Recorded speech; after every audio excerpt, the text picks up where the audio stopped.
네, 안녕하십니까. 깡세 인사이드 강재훈입니다. 오늘 국내 증시가 이제 반등과 보합 왔다 갔다 하는 그런 흐름을 보여주는데, 거래소는 지금 다시금 보합권 정도로 내려왔고, 코스닥이 1% 정도의 강세를 보여준다 됩니다.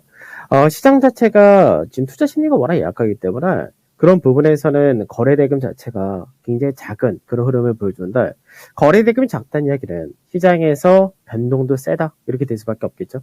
그래서 지금 현재는 이 선물이 이제 오늘도 장중에 오전장에 계속해서 보합권을 중심으로 해서 왔다 갔다 하다가 지금은 소폭 강세를 보여준다고 되어 있고요. 중국 증시 같은 경우는 좀 하락이 있습니다. 그래서 지금 중국은 한 0.3에서 4% 정도 하락이 나온다 정도. 그 원달러율은 이제 오늘 오전에 약세 흐름을 계속해서 보여주다가 북한발 이슈가 좀 불거지면서 이 부분이 현재는 보합권 전후에서 움직인다. 이렇게 보시면 되겠죠.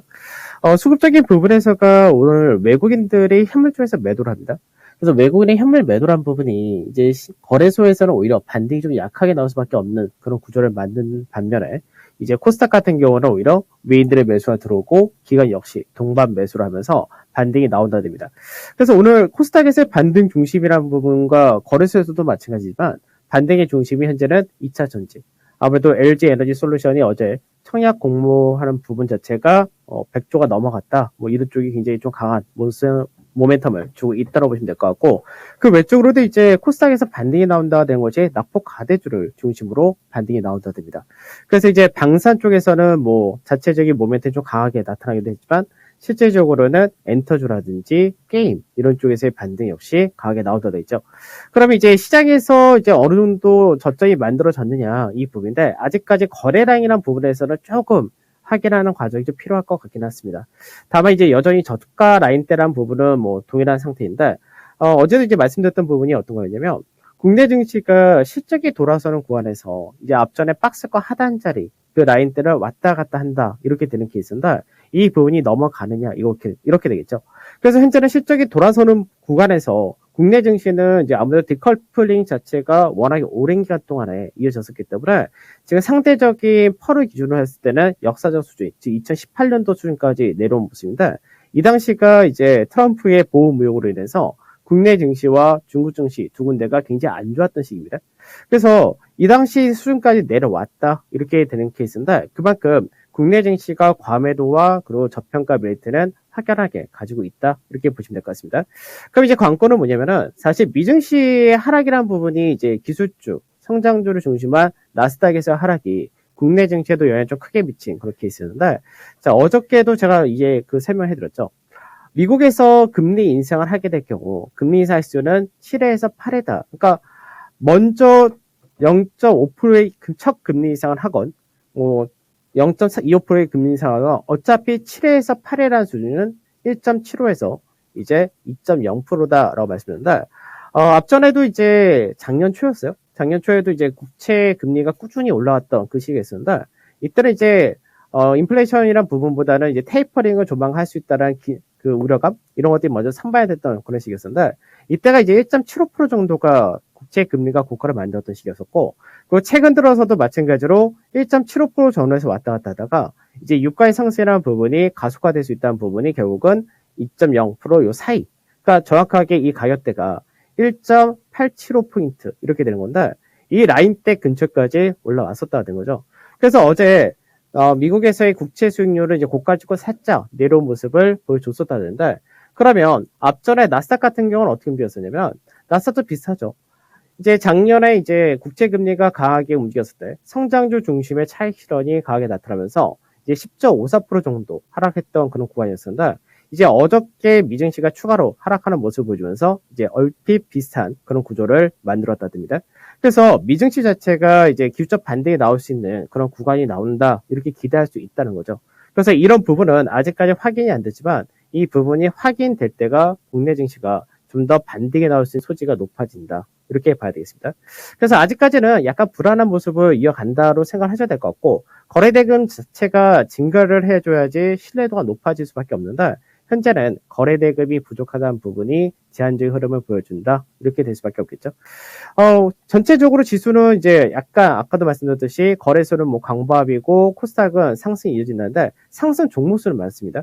그러니까 이 상승 종목수 많다는 거는 외인들의 매도가 지금 현재 시총상의 IT와 인터넷 자동차 이쪽을 중심으로 매도를 하고 있기 때문에 이런 부분에서 지수의 하락이 지수의 상승 자체가 제한된다 이렇게 되는 거고, 그리고 은행주 같은 경우는 아까도 말씀드렸듯이 이제 국채 수익률이 어느 정도 정점을 찍었다 이렇게 되게 될 경우는 이제 그동안 상대적으로 국채 수익률 상승에 따른 모멘텀 봤던 쪽이 약화된다 이렇게 보셔야 되겠죠.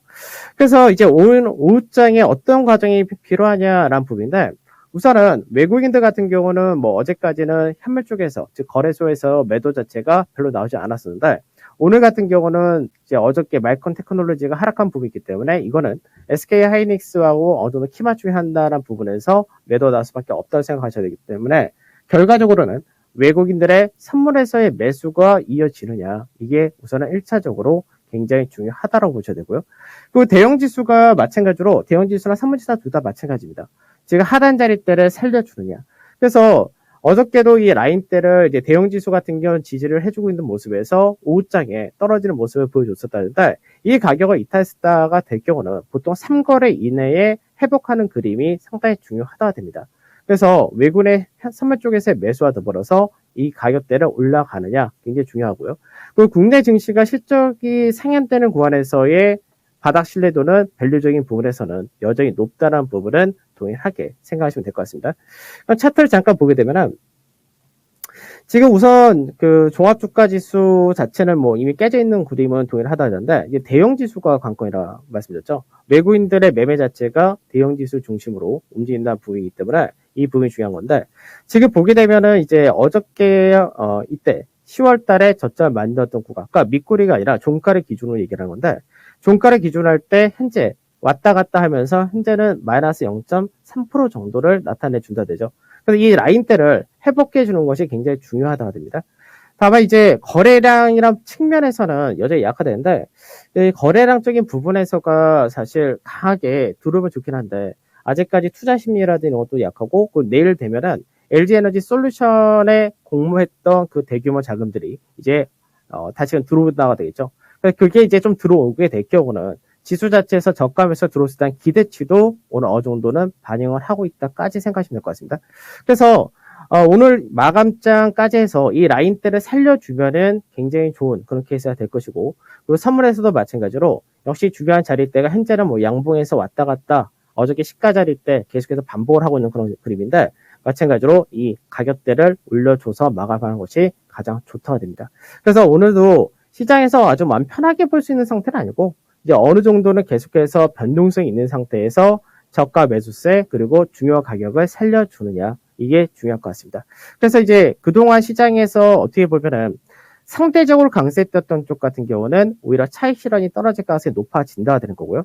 반대로 낙폭이 컸던 쪽에서는 반등이 나온다는데, 다만 이제 성장주 쪽에서의 반등이 나올 때는 이제 기술적 반등의 성향이 아직까지는 굉장히 우세하다 이렇게 보셔야 되기 때문에, 그런 부분에서는 좀 방망이 좀 짧게 움직이시는 게 좋다 이렇게 말씀드려야 될 것 같고, 그 외적으로 실적을 기반해서 움직인 쪽은 좀 저가에서 모아서 간다라는 생각으로 가시면 될 것 같습니다. 자, 오늘 저는 여기서 마무리하도록 하고 내일 뵙도록 하겠습니다. 네, 깡센의 인사이드 함께 알아봤습니다. 시장의 종목들을 지금 제가 쭉 보고 있었는데요. 뭐 오늘 배터리 셀도 좋고, 그리고 뭐 원준 같은 그런 배터리 장비주, 또 최근에 폐배터리주도 여러 이슈가 나오면서 흐름이 좋게 전개됩니다. 오늘 투자에 참견해서 배터리주 또 집중적으로 좀 살펴봤었고요. 그리고 중국이 금리를 2달 연속 인하했죠. 중국의 여러 가지 금리가 있는데 사실상의 기준금리라고 볼 수 있는 대출 우대금리를 또 아까 10시 구간에 0.1%포인트 인하했습니다. 하지만 중국장 빠지고 있고요.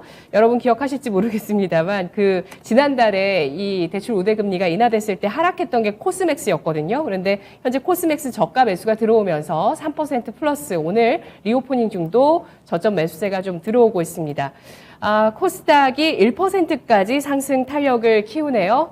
오늘 건설주까지 저희 쭉 알아봤습니다. 지금까지 투자 판단에 도움드릴 수 있는 내용들 쭉 전해드렸고요. 다만 주가의 상승과 하락을 보장하지 않는다는 점을 유의하시면서 투자에 나가시기 바라겠습니다. 오늘 오전장 여기까지고요. 오후장 토마토TV와 잘 보내세요. 고맙습니다.